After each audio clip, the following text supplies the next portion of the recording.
Hi மக்களே, welcome to PKM Lakshmi channel. நம்ம channel பார்த்திங்கனாக்கா 1000 தாண்டி போயிட்டே இருக்குது. திடீர்னு ஒரு அபாரமான வளர்ச்சி. எல்லாத்துக்கும் நீங்கள் தான் காரணம்.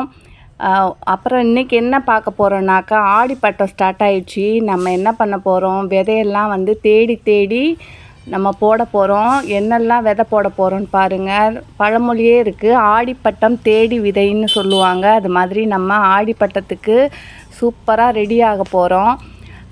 இப்போ பாருங்கள், ஃபுல்லாக மழை ஒரு தொடர்ச்சியாக 4-5 நாளாக தொடர்ச்சியாகவே மழை பெஞ்சிட்டே இருக்கிறதுனால செடி அழுகி போகிறதுக்கு வாய்ப்பு இருக்குது. அதனால் இன்றைக்கி ஃபுல்லாக செடியெல்லாம் மாற்றி வச்சுட்டேன். பூ பாருங்கள் எவ்வளோ சூப்பராக அழகழகாக பூத்துருக்கு. இன்றைக்கி மேலே பார்த்தேன், ஒரு 6-7 வெரைட்டி பூ எல்லாம் சூப்பராக பூத்துருக்கு.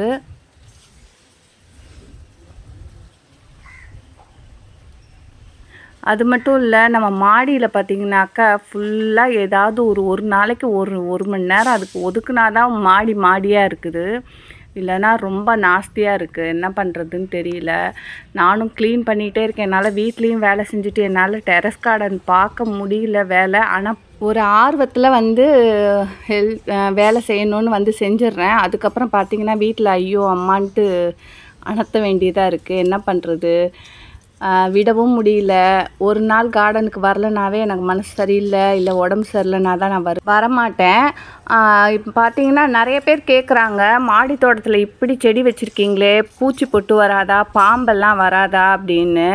நிஜமாகவே நான் மாடி தோட்டம் நான் அதுக்கு முன்னாடி ஒரு 2 இயர்ஸ் வச்சுருந்தேன். இப்போ நான் வச்சுமே ஒரு 2 இயர்ஸ் ஆகுது. எனக்கு கண்டிப்பாக எந்த ஒரு பூச்சியுமே வரல.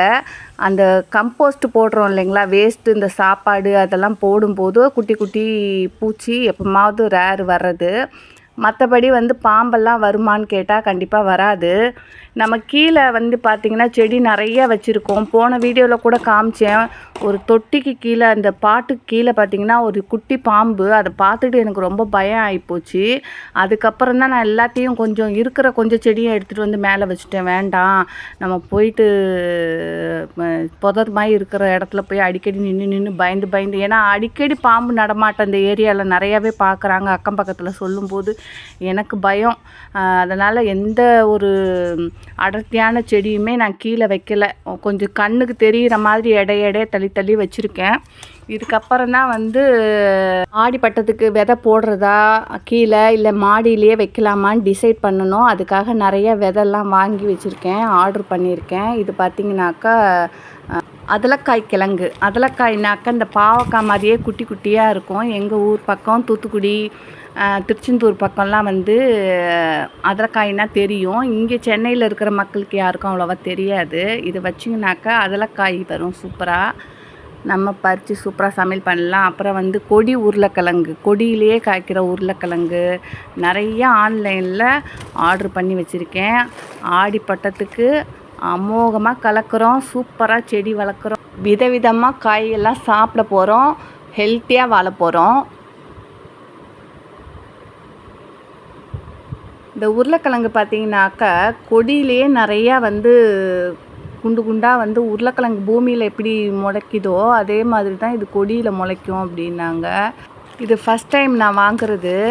நான் யூடியூப்பில் நிறைய பார்க்கும்போது இதெல்லாம் சரி நம்மளும் ஒன்று வச்சு பார்க்கலான்னு சொல்லிட்டு ஆன்லைனில் செக் பண்ணி வாங்கியாச்சு. இப்போ பார்த்திங்கன்னா ஃபுல்லாக எல்லாமே தயாராக இருக்குது. என்கிட்ட பார்த்திங்கன்னா பீக்கங்காயெல்லாம் விதை எடுத்து வச்சுருந்தேன். அது மழையில் நனைஞ்சி வீணாக போயிடுச்சு. அதனால் சரி அது ஒன்று ஆர்டர் பண்ணேன். அதுக்கப்புறம் அவரைக்காய் பட்டை, நம்ம ஏற்கனவே கோழி அவரை வச்சுருந்தோம் பார்த்திங்களா, அதே மாதிரி இது பட்டை அவரை. அதுக்கப்புறம் கேரட்டு, தக்காளி, கொடி பீன்ஸு, அது மாதிரி கொஞ்சம் வாங்கியிருக்கேன். இது எல்லாத்தையுமே வைக்கிறதுக்கு பாட்டு தான் இல்லை. எங்கள் வீட்டில் மாடியை போட்டு வெயிட்டு ஏற்றாத, ரொம்ப இது பண்ண வெயிட்டை ஏற்றுனீங்கனாக்கா ப்ராப்ளம் ஆகும் சீலிங்கு அப்படிங்கிறதுனால நான் இதை என்ன பண்ணலான்னு யோசிச்சுட்டு இருக்கிறேன். கீழே தான் ஒரு 10 வாளி வச்சு பெரிய பெரிய செடியெல்லாம் வச்சு விடலாம் அப்படின்னு. ஏன்னா கீழே ஏன் வாளியில் வைக்கணும், மண்ணிலேயே வைக்கலாமே அப்படின்னு நீங்கள் சொல்லுவீங்க. எனக்கு கீழே உள்ள கார்டனில் ஃபுல்லும் பெரிய பெரிய மரம், மரத்துனால வந்து செடி எதுவுமே வளராது. அதனால் அங்கங்கே தான் எங்கேயாவது ஒரு இடத்துல வெயில் இருக்கும். அந்த இடத்துல ஏதாவது அதில் பார்த்திங்கன்னா தரை இருக்கும், மண் கிடையாது, தரை இருக்கும் வெயில் அடிக்கிற பக்கமாக. வாளியில் கொஞ்சம் வச்சு வைக்கலான்னு ஒரு ஐடியாவில் இருக்கேன். என்ன பண்ணணுன்ட்டு இன்னும் அடுத்த வீடியோவில் தான் யோசிச்சுட்டு ஒரு முடிவுக்கு வரணும். ஓகே மக்களே, உங்களுக்கு இந்த வீடியோ பிடிச்சிருந்ததுன்னா லைக் பண்ணுங்கள், கண்டிப்பாக ஷேர் பண்ணுங்கள், மறக்காமல் சப்ஸ்கிரைப் பண்ணி சப்போர்ட் பண்ணுங்கள் மக்களே. பாய்.